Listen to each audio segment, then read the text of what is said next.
Y eso sí que es un problema que tiene TM, que a los amigos míos que la han tenido le pasaba. No hay tanto recambio auxiliar, ¿vale? Hay mucho recambio que sí o sí tienes que pasar por recambio original.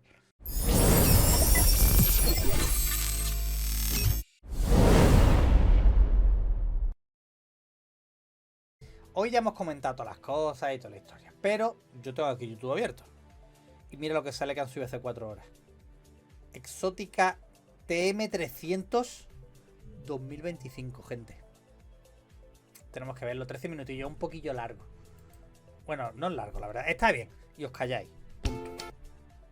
Punto pelota. Mira, tío, estamos hablando de pegatinas y nos sale aquí un anuncio de pegatinas. Los chinos nos espían, ¿eh?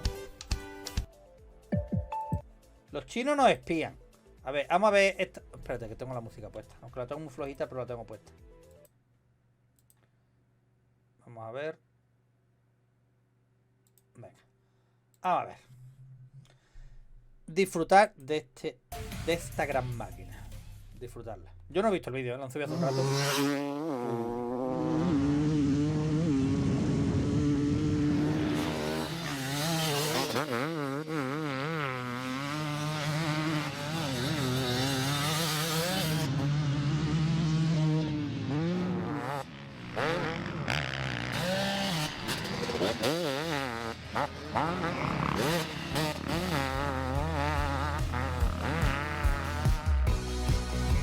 Yo os voy a decir una cosa. Yo conozco a gente que ha tenido la 300. No a 2025, evidentemente, pero que ha tenido la 300 de Cross. Y puede haber quejas varias de que rompe más, que rompe menos, que... También mucha gente habla desde el desconocimiento, me explico. Mucha gente a lo mejor tú le dices, oye, TM, y te dice, no, pero TM es que el recambio es carísimo. Y tú dices, pero tú has comprado el recambio alguna vez. No, pero yo he escuchado a mi primo, mi amigo, mi tal. Te digo porque yo... ¿a quién fue? No me acuerdo. Uno de nuestro grupo montó una TM del 96 que la encontró restaurada, o sea, la restauró entera. Y yo le conseguí todas las piezas del motor a través de concesionario de TM. Se la conseguí a buen precio. Y en no llegó a 2 semanas. Y estamos hablando del 96. 8 o 10 días. Tenía absolutamente todo en su casa. Y a un precio de verdad de recambio original, pero a un precio razonable. Entonces ya que te dure más, que te dure menos, que te rompa más, que te rompa menos. Ok, yo estoy hablando de las 2 tiempos, que es la que conozco un poco más, ¿vale? Pero todos los que yo he conocido que la han tenido dicen, tío, esto anda como un demonio. Como un puto demonio. Pues el color gris así, no sé si me gusta, tío. Me gusta más el azul característico de TM.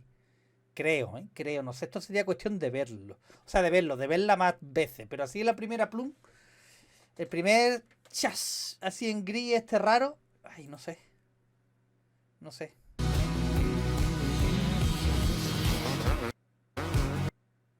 Pero tengo que bajar un poco la calidad porque si no se va... Como la tengan HD se va trancando.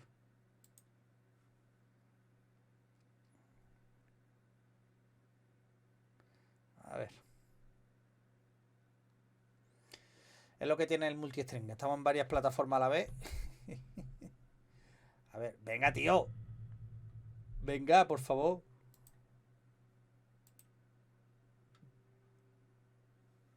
Vamos a poner... De mientras voy poniendo los subtítulos. Configuración. Subtítulos. Español. Vale, ya está puesto. Venga. Welcome everybody to another motocross action video and another episode of the Josh and Josh Show. Josh Fout, Josh Mosman, and today we have the TM MX 300 ES carbureted 2025 two-stroke. TM is an Italian motorcycle manufacturer, and it's been a long time since we've had TMs in our fold. Now we've been living with this bike for the last 3 or 4 weeks, having some fun on it. This thing retails for $10,400, but we do have some upgrades. $10,400 se vende allí en Estados Unidos. On here, we got the different triple clamps with bar mounts. We got CNC machined clutch cover and ignition cover with some pretty cool looking fins. We got the upgraded Kayaba forks with Kashima coated uppers, DLC coated lowers, and we also had the Kickstarter. You have to pay extra to get a Kickstarter because this bike comes stock with an electric starter. TM300, lots of fun learning about it the last few weeks. This guy's been racing on it, and in this video, we're gonna share all we know about this bike. Arránquele.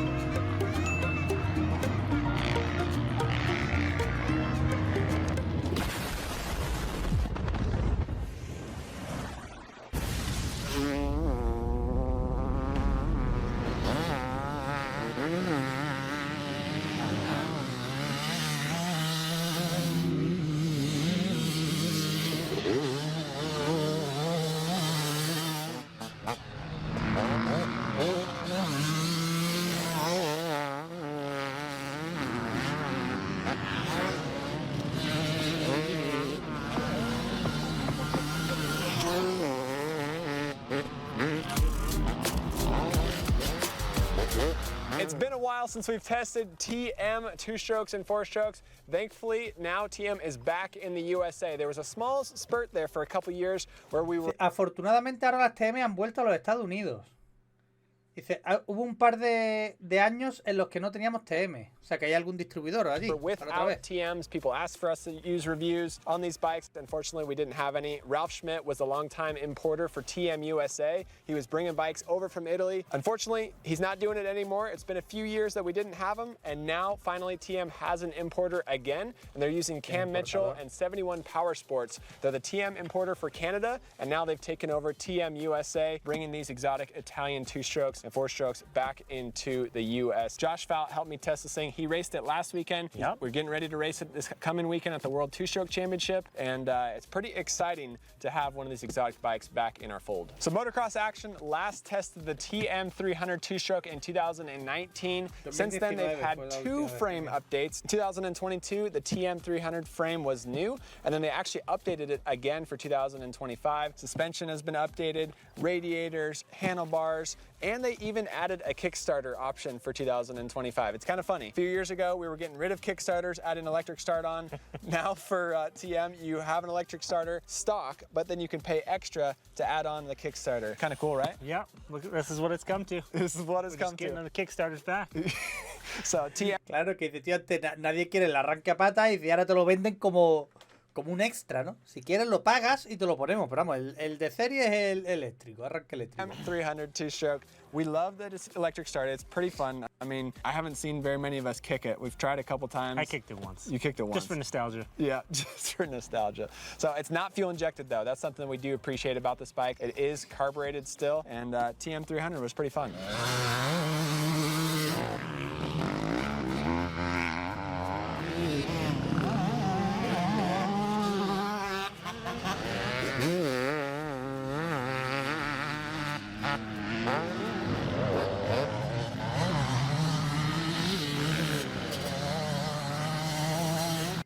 Hola, soy Antonio Lobato. ¿Quieres saber cuánto No vale quiero tu coche? saber cuánto vale mi coche. Visita compramostucoche.es. No me interesa. Josh Fout, what did you think of this bike your first time getting on it about a week and a half ago? Well, I think it's been since about 2017 since I've tested a TM. I think it was a 450 back then, maybe a 300, 4-stroke. First impressions, I didn't really have any expectations. It's been a while. You know, I'm like coming into this, hey, is it good, is it bad? But I was pleasantly surprised. I know I say I like a lot of bikes, but this bike surprised me. We don't see them very often. You just don't know too much. The power band, the suspension is a really great package. Yep. And what was like the standout thing that you wanted to correct? Because I know we've made a lot of changes since day one. Es un Well, buen the bike paquete, ¿no? isn't De as lo que es la powerful moto, as, say, the suspensiones, KTM. tal. It's a little lethargic. It just kind of builds power nice and slow. It's really easy to ride. So we kind of wanted to beef that up, but not make it the KTM. So we got some mid-range, we did some carburation work, we did some gearing, and we did a silencer. Got some more bottom end hit to kind of match that KTM feel, but not make it too strokey. Yeah. Don't want it to blow out of our hands. Too much hit. We want a real nice smooth power band, and we brought it up. pretty impressive with very little money involved. So with the 300, we have been testing this bike back-to-back against our Husky TC250 fuel-injected two-stroke and our KTM 300 SX fuel-injected two-stroke. The 300 platform is really a vet bike or an open class bike. It's perfect for this weekend, World Two-Stroke Championships. It's perfect for the vet classes, but you're not able to race it at Nationals. You're not able to race it at the 450 class at Loretta's. It's too big for the 450 class. So because of that, it's more of a vet bike, but also the 300 power band is very different than the 250 power Yes, sir. band. Yep. Especially, you know, on the Austrian bikes, especially with the Yamaha YZ250 two-stroke that we've been riding as well. Those bikes are a little more snappy, a little more peppy, little shorter power band. But when you get to the 300, it's something that we like to lug, and it really is made for a vet rider, right? Yeah, I couldn't agree more. You hit the nail on the head. It's smooth, it's linear. You want to be able to lug it and be a little lazy. It almost has a four-stroke vibe. Yeah. But the good sound of a two-stroke. Yeah, exactly. So we spent a couple days on this ourselves. We rode it at the We1 training facility. We rode it last week here at Glen Helen. You raced it on Saturday at Yep. Glen Helen. Yep. So we got it to a good spot ourselves to where you were happy with it to go racing, and you put up a good battle with Sean against our 300 KTM. Battle of 300s, yeah, good time. And then today we had Ralph Schmidt, previous importer of TM USA, also here with Cam Mitchell, current owner of TM USA. Both of them were helping us learn this bike. Ralph is not technically a part of TM anymore, but he still knows a lot about these bikes, so he kind of helped us run through Yep. it. One thing Ralph did mention, the carb settings on this bike are different for 2025. He really appreciates the 7 slide, and there leans it out a little bit. It used to come stock with a 6.5 slide in the carburetor, and that was a little bit too rich, so that was something that he would have modified anyways. Come stock now for 2025, and then you guys mess with some other settings. What'd you guys do? Yeah, I like to call Ralph the carb guru because he really digs in and he's all about it, changing everything. But for us, we just wanted to get some more power. We wanted to keep the linearness, but have some more excitement. Yep. So what we did is we went in, we took the needle out, we richened the needle. I know it kind of doesn't make sense even though we just said that about the slide, Yeah. but it really helped bring that middle of the power we wanted because that's what it was lacking. And then we're like, hey, we need some bottom. We went to the Pilot, we went from a 4.5. Está hablando de carburación y eso, pues dice que como que lo que le faltaba un poco es medios, ¿no? Como que peta mucho arriba y tal, pero buscaban algo medio. Y bueno, que el antiguo importador le ayudó a carburarla, pues no sé qué y no sé cuánto.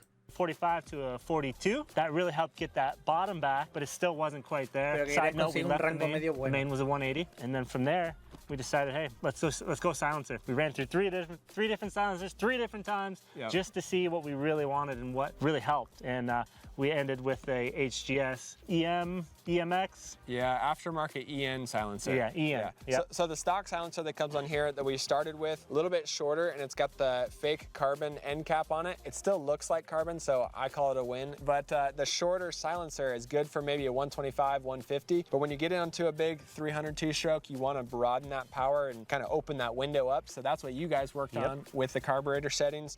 And then you tried some different silencers. The super long Enduro silencer Yep. that comes on the Enduro model 300 two-stroke, and then you ended up in the middle with this aftermarket HGS silencer that you can buy through TM's Power Parts dealership. So pretty cool. Ended up dialing in the power, huh? Yeah, so it was perfect. Those pipes, it did a lot, but we really wanted to focus on mid and spreading it around. This pipe was like you said, was the middle, and it really took what that window of that mid-range power we were looking for and spread it open. You know, it was awesome. It really helped make this motorcycle more exciting, ride faster. You know, it was so much fun. It's so surprising. That's cool. Dice, fue muy divertido, tío. O sea, están diciendo básicamente que lo mismo. Después de la carburación buscaron varios silenciosos porque el que trae es muy corto. Probaron uno más largo del modo de enduro tampoco, y al final se quedaron con un intermedio que es el HGS. Y que va de puta madre básicamente. Lo veis que es muy divertida la moto. Dice, es sorprendente. So how does this bike compare to the KTM 300? After Josh got it all dialed in, I jumped on it to confirm what he was feeling. I did appreciate that boost in power. This bike, a little bit easier to ride than the 300, but definitely a little bit lower on total horsepower and total excitement. So with the modifications you guys made to the carburetor, that's like costs a couple dollars. And then a silencer, you might have to spend a little bit more to get that. But otherwise, it's pretty impressive like how you can boost the power with just a few changes to the carburetor. That's something that you can't do on the KTM 300. Y básicamente está diciendo, para tener una moto pepino, te gastas un puñado de dólares en lo del carburador. Dicen, el silencioso a lo mejor te puede gastar un poquito más. Dice, pero ya tienes una moto pepinazo. Dices, eso es algo que no puedes hacerle en la KTM 300.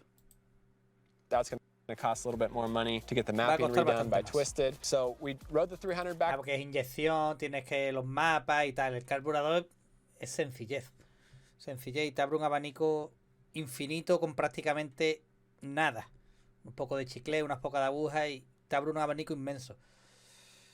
To back. The KTM 300 is still more exciting, still a little more snappy than this bike, but the TM 300 isn't far off on power. But the big differences are in the chassis. This bike, aluminum frame. It looks like a 4-stroke frame. KTM, steel frame. Spring forks on the TM, air forks on the KTM. So this bike, the TM 300 does track better in my opinion. Josh, what did you do for the suspension? Well, it does. Básicamente está diciendo también. La KTM se nota como más ágil, ¿no? Pero son motores totalmente diferentes. Este es chasis de aluminio, el otro es chasis de acero, suspensiones de muelle, suspensiones de aire en la KTM. Dice, pero el conjunto, digamos, se siente mejor el de la TM. Básicamente lo que están diciendo. A pesar de que el motor KTM ellos lo notan como algo más lineal, más puntero, digamos, ¿no?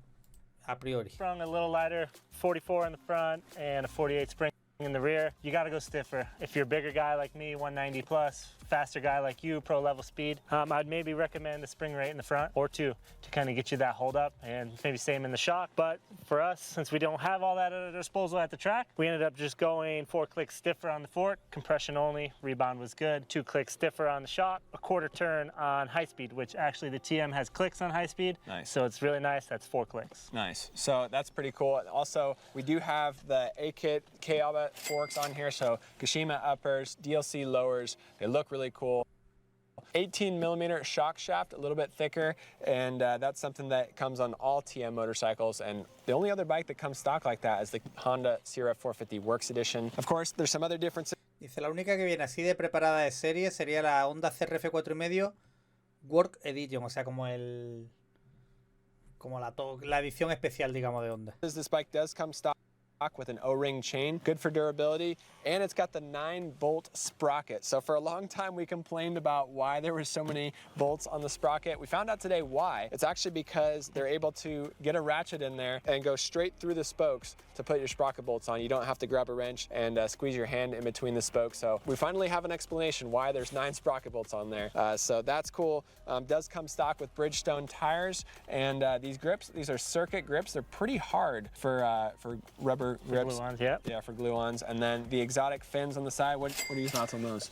Dude, this I love it. It's good. Billet covers side to side. I mean, if you're an Me enduro encantan guy, estos you're gonna detalles. love that because you're gonna break covers. It's just how it is. For us, it looks great. The billet's a good look. It's a nice gold magnesium color. Yep. This bike's pretty trick when it comes to looks. Yep. It's very factory looking for a bike we don't see very often. And it's gray. We used to get blue and white TMs. This one's gray. What do you think about that? It used to be pink at one time. And they were pink. I like in gray. It's kind of neutral. Goes with all your gear. I mean, I guess I wore gray today, but Yeah. it goes with anything bright. So Yeah, and so TM USA, this thing retails for $10,400 stock, but as we mentioned, this thing isn't actually stock. We do have the upgraded triple clamps on here with the rubber-mounted bar mounts. Dice, se vende por $10.400.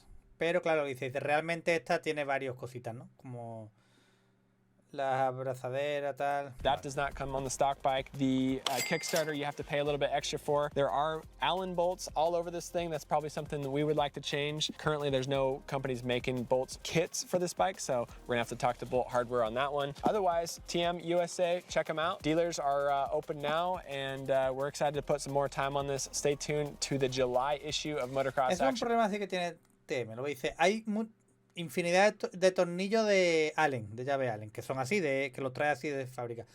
Dice, no nos gustan mucho esos tornillos, ¿no? Dice, pero no hay empresas auxiliares que trabajen otros tornillos. Dice, hablaremos con Bolt. Mira, justamente. Bolt son tornillería y tal. Y eso sí que es un problema que tiene TM, que a los amigos míos que la han tenido le pasaba.